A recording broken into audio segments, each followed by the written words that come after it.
Pues, kaixo, joder, cuánta peña. Pues mila esker, gonbidapenagatik, enentzat, pues interesantea da, hemen egotea. Digo, pues buenos días, muchas gracias. Lo primero que voy a hacer va a sacar una foto, y os lo voy a contar, porque es muy sobrado la cantidad de peña que hay. Y luego porque mi mamá es cocinera.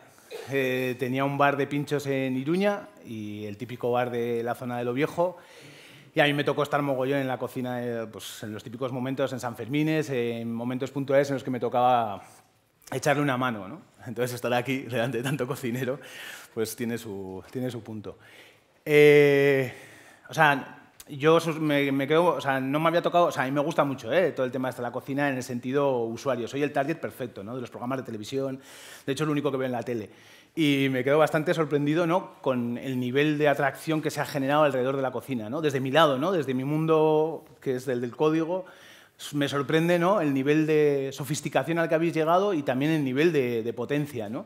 Pero también la cantidad de interés que hay por que la gente quiera ser cocinero. Porque a mí me ha tocado estar en una cocina y si hay algo duro es estar en una cocina. Entonces, a mí se me genera como una duda bastante fuerte, ¿no? Pero bueno, yo hoy vengo a hablar de código. Voy a intentar hacerlo lento, pero no creo que lo consiga. Tengo poco rato, he intentado rascarle Iñaki unos minutos, no me ha dejado, entonces eso me obliga a ir más rápido. Bueno, está así como alargada la pantalla por unos típicos temas técnicos de última hora, de los guapos. En el mundo de la programación, en el mundo del arte del código hay un concepto que se llama glitch, que es el error informático. Entonces yo he arrancado con un error informático así en forma alargada. No está provocado, pero es lo que hay, ¿vale? Sobre todo en un momento puntual lo veréis que tiene sentido del glitch. Bueno, soy Carlos, ahí está mi Twitter. Participo en varios proyectos, en eso que ha dicho Iñaki, en ese caballo, en ese mundo ahí raro entre la consultoría tecnológica y desarrollo de negocios digitales, que es donde yo pues como, la manía esta de comer todos los días. Decirlo aquí es fuerte, ¿no? Pero es así. Luego estoy en Interzonas, que es un laboratorio pues, de desarrollo creativo entre arte y tecnología y un colectivo de gente que nos dedicamos a esto de los nuevos medios. Pero bueno, arranco para no perder así mucho tiempo. O sea, para mí intentar explicar qué es esto del código, qué es esto del código abierto, muchas veces utilizaré el término de software libre, ¿vale? Porque a mí me sugiere más, pero ese doble juego es similar. O sea, hay gente que entendemos el software libre más por el concepto político social. Yo vengo de ese mundo, del hacktivismo, ¿no?, del activismo, del pensar que con el código podemos construir una sociedad un poco mejor, así de ilusos éramos o somos. Pero bueno, el open source y el código se podría... Entonces, cuando cambie el término, que sepáis que va de lo mismo. Pero claro, a mí me parece importante arrancar un poco con la historia, ¿no? Sorprendente, pues, buscando y revisando un poco la documentación de ediciones anteriores, pues me di cuenta que el año pasado, en la edición anterior, hablabais de vanguardias, ¿no? De vanguardias como un elemento importante para entender si vosotras, erais parte de una vanguardia, ¿no? Nosotros en el mundo activista, hace muchos años descubrimos que la vanguardia es un elemento poco eficaz y por eso no lo usábamos, aunque en muchos casos hemos sido vanguardia. Y para mí es muy importante arrancar con la idea de la contracultura. Para mí, una pieza fundamental del mundo hacker, otra definición que tengo que aclarar, hacker no como lo que nos venden en la tele de esa persona que entra en un ordenador y quiere robarte una especie de vida. Eso lo está haciendo Google y Facebook. No hace falta que haya hackers, ¿vale? El hacker lo hará si quiere o no, pero el hacker en realidad es una persona apasionada. Una persona que lo que le gusta es entender cómo funcionan las cosas. Que lo que le gusta es intentar ir más allá del concepto que le han dicho que es como es. Y eso para mí es un elemento que hay que dejar claro. Yo cuando hablo de hacker no hablo de ese concepto oscuro que nos han vendido, ni mucho menos. Aquí hay mucha más peña hacker que en muchos sitios de los que nos han dicho. Entonces, para eso hay que hablar de la contracultura. O sea, esta frase es de William Gibson. William Gibson es un escritor que arranca un movimiento que se llama el ciberpunk. El ciberpunk lo que quería hacer era hablar de la ciencia ficción, pero de la ciencia ficción especulativa. Era buscar una especie de ciencia ficción en la que un científico loco le ha dado al botón de avance rápido. 20 minutos de ciencia ficción. No era una idea de esa ciencia ficción perfecta, blanca, suave y que nos habían vendido durante mucho tiempo.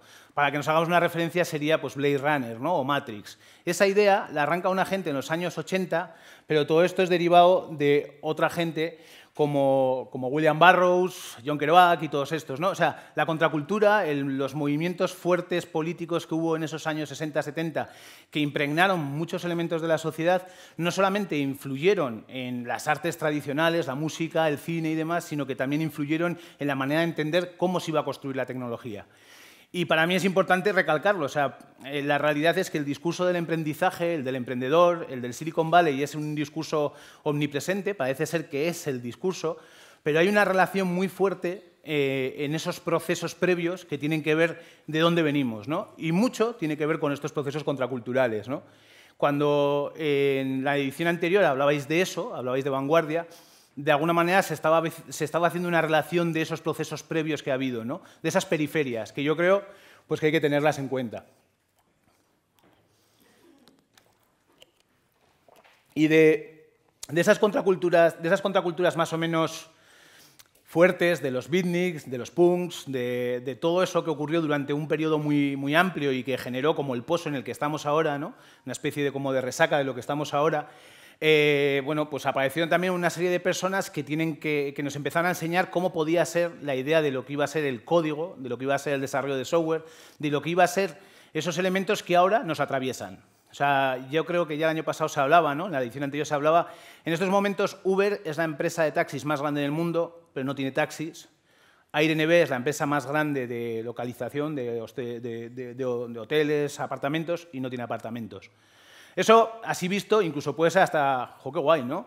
A ver, hemos decidido que una gestión de los taxis lo decida una empresa en Silicon Valley.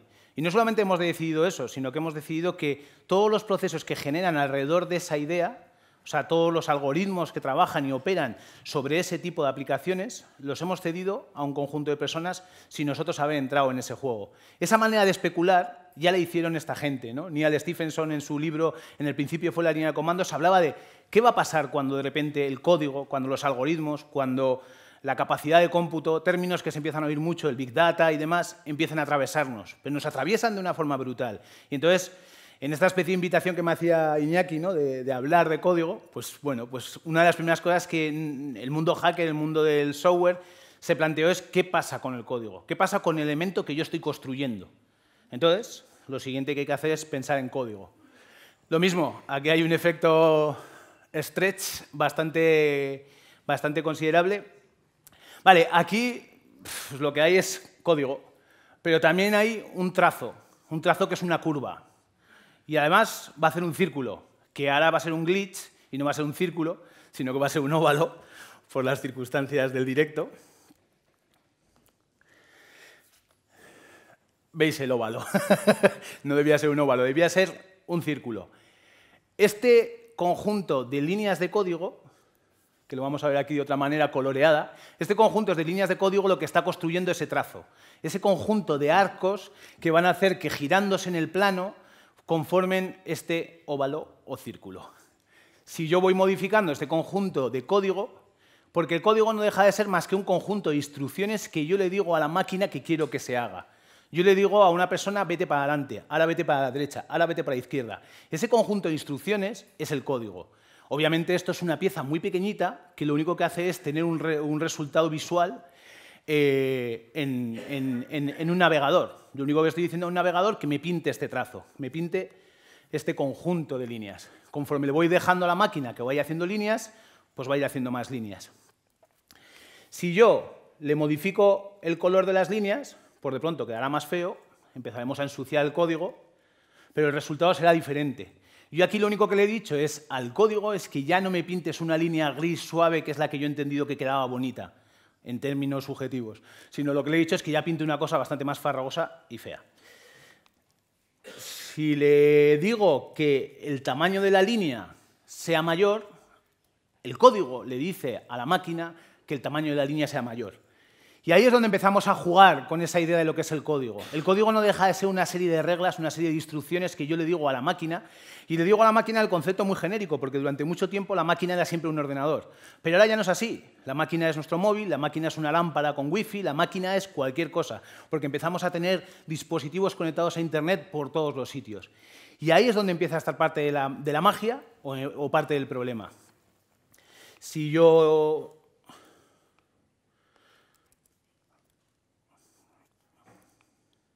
quito y voy poniendo distintas líneas en distintos lugares, el código va a ir generando distintas visualizaciones.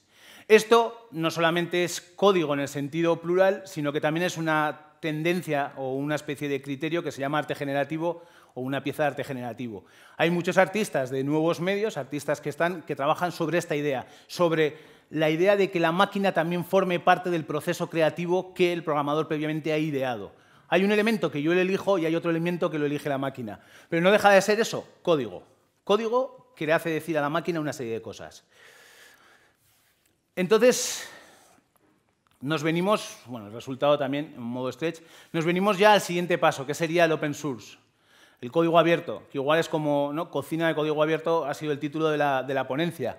El código libre empieza en los años 80, todo confluye, ¿eh? O sea, hay como un momento, ¿no? En ese momento en el que empieza el punk, o sea, todo confluye porque hay como las necesidades de poder pensar las cosas de forma diferente. Un grupo de hackers, especialmente Richard Stallman, se da cuenta de que si yo, que construyo código, no libero ese código, entonces yo, que soy una persona que lo que hago es código, no estoy beneficiando a la sociedad, no estoy dando lo que mejor sé de mí, que es justo lo que hago.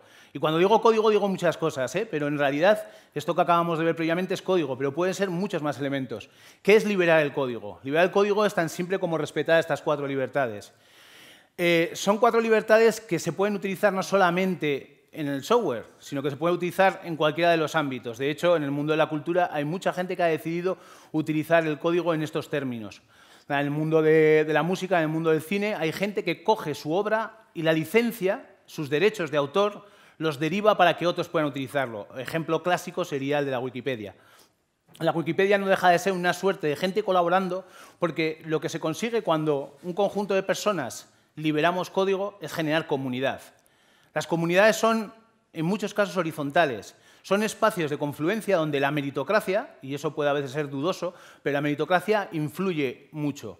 Yo decido ceder parte de mis derechos, parte de mis libertades, para que el resto del mundo lo tenga. Entonces, cuando nosotros hablamos de libertades, hablamos de estas 4 libertades, de ejecución, de estudio, de redistribución y de distribuir la copia mejorada. Esto lo podríamos hacer perfectamente con recetas. Cuando hablaba con Iñaki al principio y cuando le comentaba, joder, pero ¿cómo voy a hablar yo de código abierto en el mundo de la cocina si nosotros siempre os hemos utilizado a vosotros como ejemplo? O sea, yo cuando explicaba estas 4 libertades siempre ponía una receta de cocina, porque la receta de cocina siempre ha sido como el elemento que utilizábamos de referencia. La receta se modifica, se distribuye, se mejora.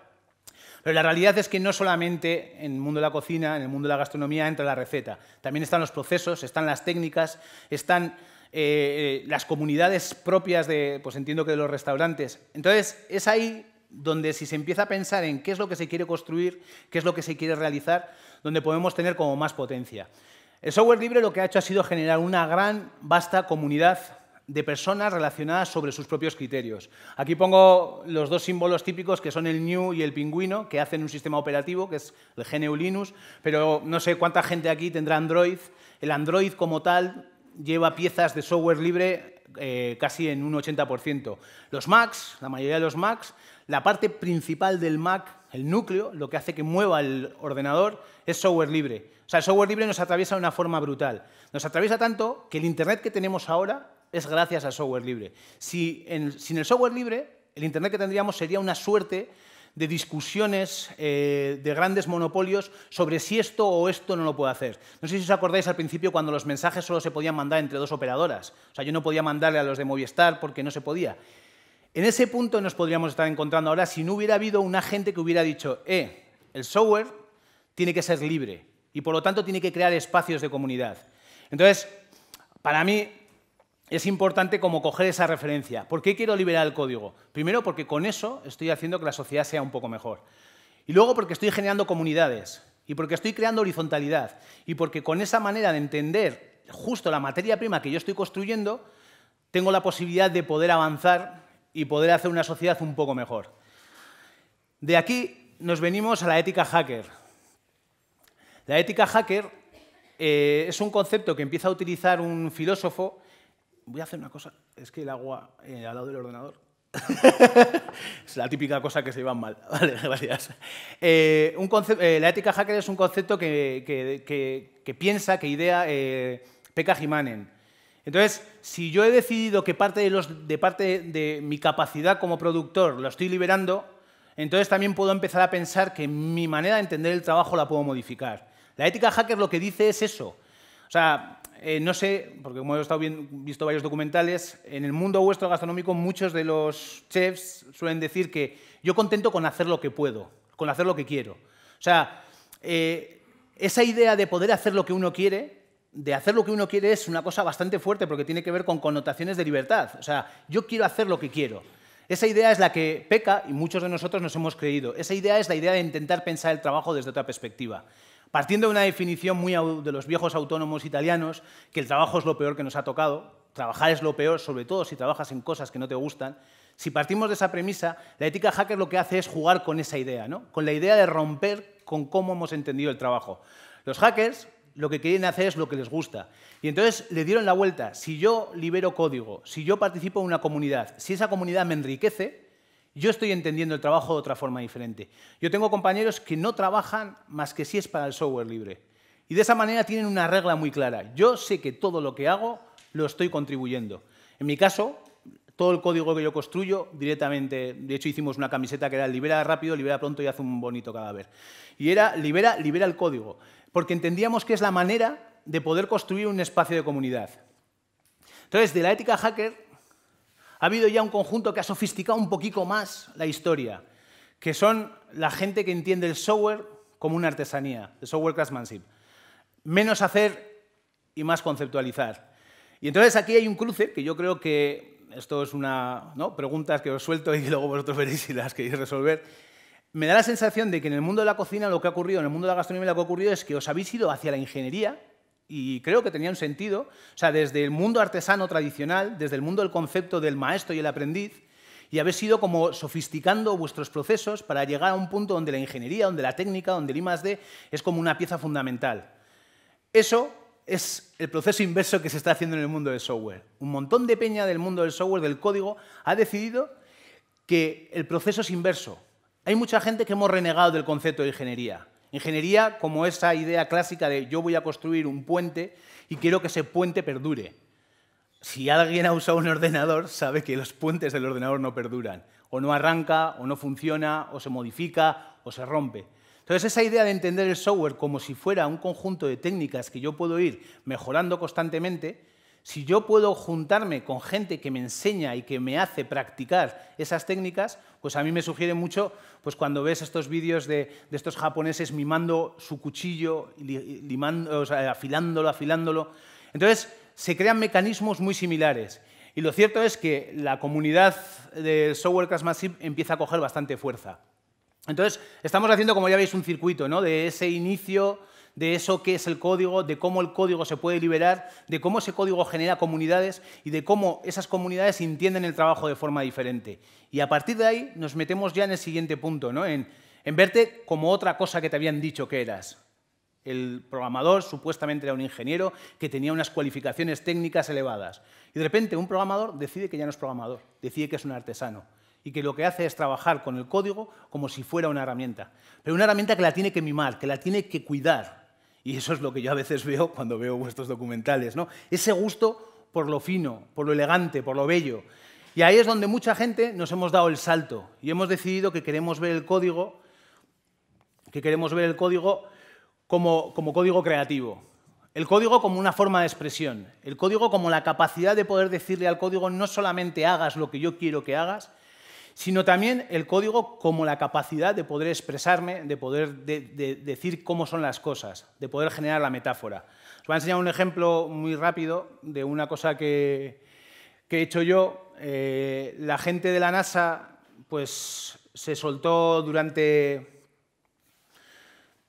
hace 10 años, soltó un satélite a Marte y se dedicó a sacar fotos, pues llevan, no sé, cerca de 40.000 fotos, y ahora la propia gente de la NASA ha decidido que esas fotos tienen que estar en dominio público. O sea, que cualquiera puede usar la foto para uso propio.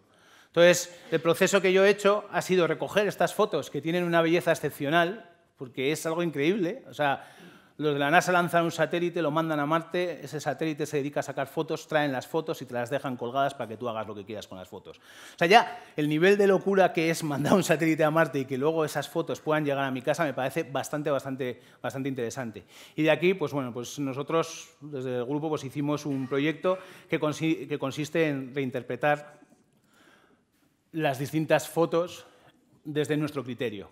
O sea, en este caso lo que hay es un propósito meramente visual, meramente estético, de cómo yo quería interpretar las piezas de Marte, las fotos de Marte. De intentar hacer la relación contraria de lo que es el código. No el código como un elemento práctico, sino el código como un elemento estético. De esta deriva, pues que costó lo que costó, pues he ido creando distintas fotos, que lo mismo digo, se ven aquí como alargadas y no como deberían ser, pero ese es el efecto glitch.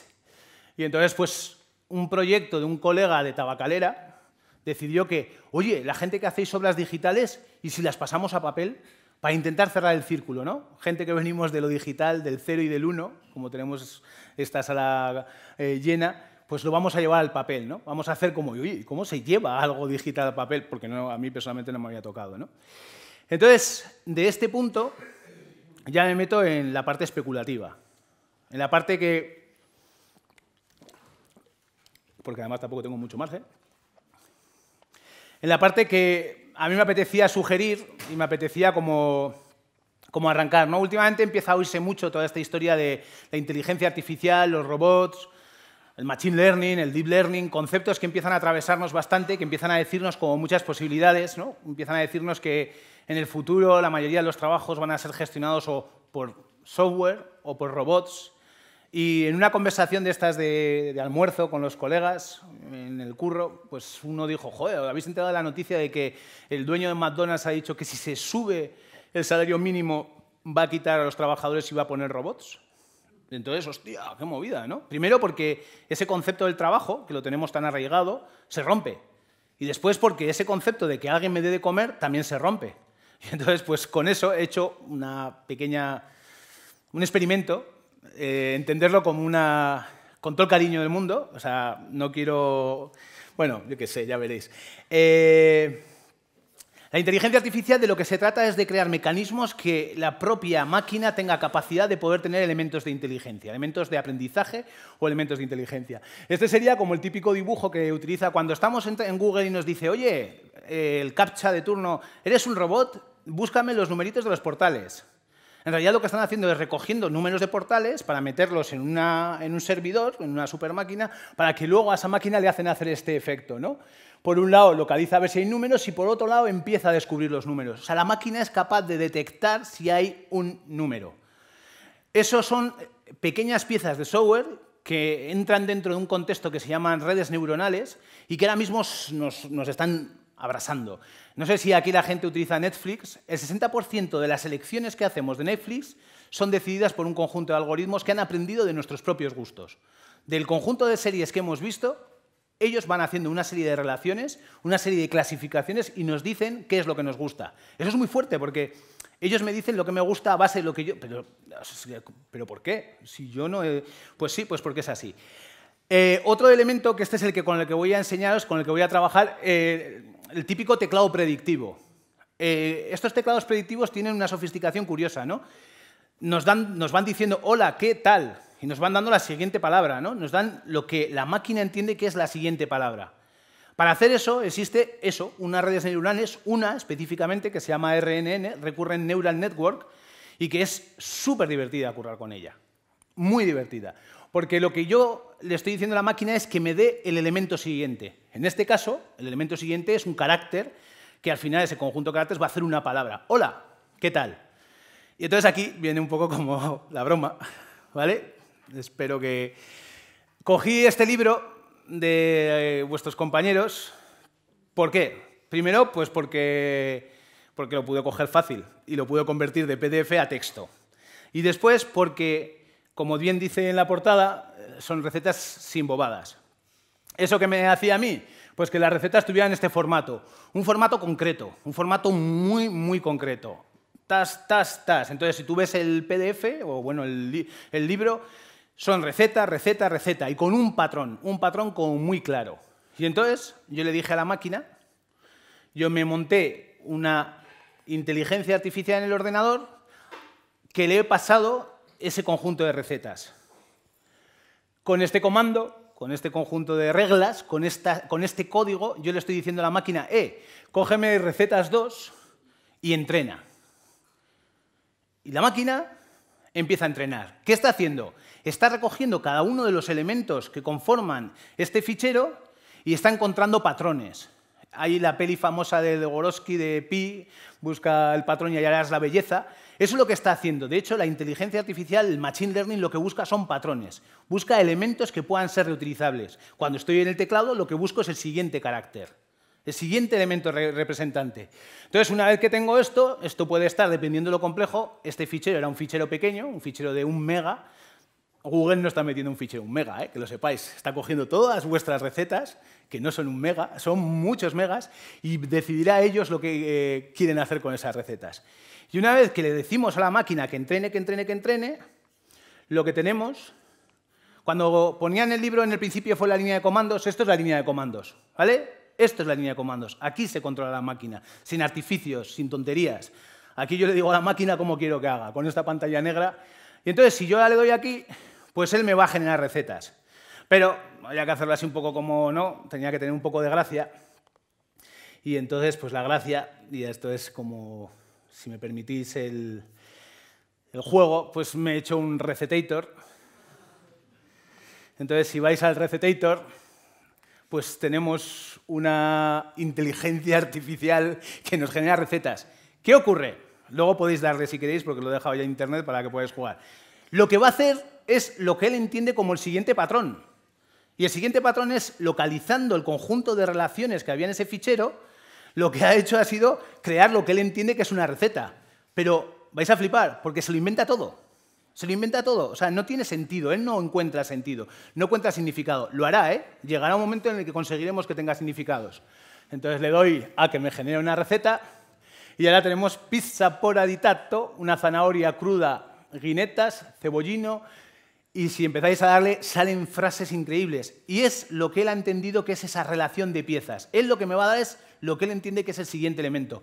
Pero lo flipante es que me devuelve la estructura completa, el título, el inicio de recetas y luego el desarrollo. Si le doy a la siguiente, y además va a coger tamaños diferentes, va a buscar frases diferentes. Claro, lo que os digo, yo aquí solamente le he metido 1 mega de 900 recetas. De hecho, me quité los cócteles, porque no me iba a quedar feo. No, porque cada día que cocinar código, como me dijo Iñaki, tampoco que quede mal, ¿no? Y aún y todo, bueno, ¿no? Poner a rehogar, mojar el sal gorda y hacer la olla. ¡Listo! El listo lo ponía en mogollón de recetas y lo ha cogido, siempre lo pone al final, ¿eh? O sea, el azúcar bien cercano es muy loco. Es muy loco. Pero claro, y ahora la broma es la broma. Pero esto es lo que está ocurriendo. Lo que nos está ocurriendo es esto. Hemos decidido que estas piezas de software gobiernen nuestras vidas. Y en vuestro mundo, entiendo que también. Hemos decidido que ese conjunto, esa forma de entender el mundo, lo decidan máquinas, lo decidan piezas de software que por de pronto no las ha programado, en este caso, cocineros. Entonces, a mí me sugiere mucho por un lado, por esa, no sé, esa tradición cyberpunk de al loro, porque la tecnología ya da sus propias respuestas en la calle. O sea, al loro cuando de repente Google o Facebook decida coger todas las recetas del mundo y crear el nuevo ARNB de la cocina. Al loro cuando el de McDonald's decida que poner máquinas para despensar comida mola. Y ese tipo de preguntas nos generan pues, el inicio igual, ¿no? de la conversación. ¿Qué es la cocina de código abierto? Para mí yo lo tengo muy claro. O sea, y vosotros yo creo que por lo que he podido ver, por lo que puedo... es la comunidad. O sea, hay que abrir los procesos. O sea, la única manera de... Si algo tenemos claro en el mundo del software es que la autoría se respeta. La autoría es súper importante. Yo he hecho esta charla, nadie me la va a negar. Yo he hecho esta fricada del recetator. Pero esto es un conjunto de piezas alrededor de muchas más gentes. O sea, alguien ha hecho el sistema de entrenamiento, alguien ha hecho el entorno de diseño de la web. O sea, aquí hay mucha más gente y esas comunidades hay que respetarlas, porque respetando esa comunidad, respetando esos procesos creativos que se han gestionado entre varios, entre pares, puedes crear espacios mucho más brutos de lo que hasta ahora habíamos hecho. En el software lo tenemos claro mucha gente, no todo el mundo, ¿eh? A ver, yo estoy contando mi película. Vendrá otro y dirá que esto, pues no, Microsoft no está en esta película. Bueno, cada vez más. Entonces, bueno, con el Recetator os dejo. Muchas gracias.